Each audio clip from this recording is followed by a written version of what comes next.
आए हो भगवान देवाधिदेव महादेव की शिव भक्ति को करने के लिए और भगवान शंकर को प्राप्त करने के लिए।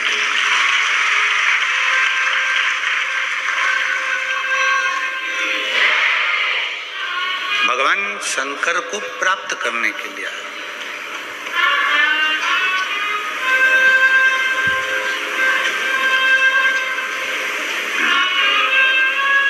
देवाधिदेव महादेव ने ये शरीर से लगता है, ऐसी ही आपकी शिव भक्ति कोहरे में, ठंड में, और ठंड भी भयंकर ठंड में आप इतने प्रेम से रात भर भगवान की कथा का इंतजार कर रहे हो। यह आपका अखंड तप है, आपका अखंड। आज एकादशी भी है और हमारे भगवान शंकर की तो शिव भक्ति में सब कुछ समाया। रविवार, सोमवार, मंगलवार, बुधवार, गुरुवार, शुक्रवार, शनिवार, ये सारे वार और परिवार सब शिव का है।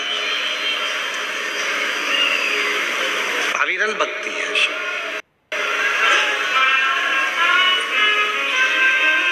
अब उसमें विचार क्या करना है कि हमको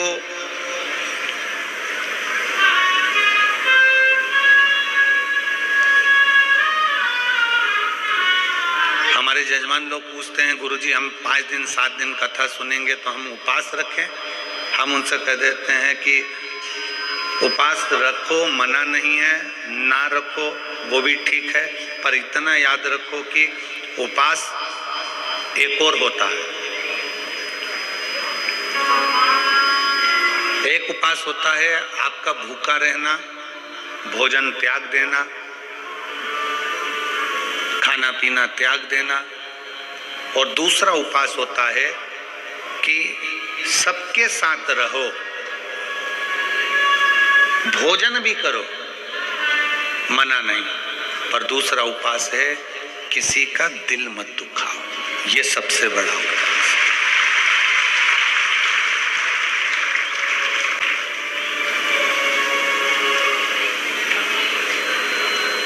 आप किसी का हृदय ना दुखाएं, आप किसी का दिल ना दुखाएं।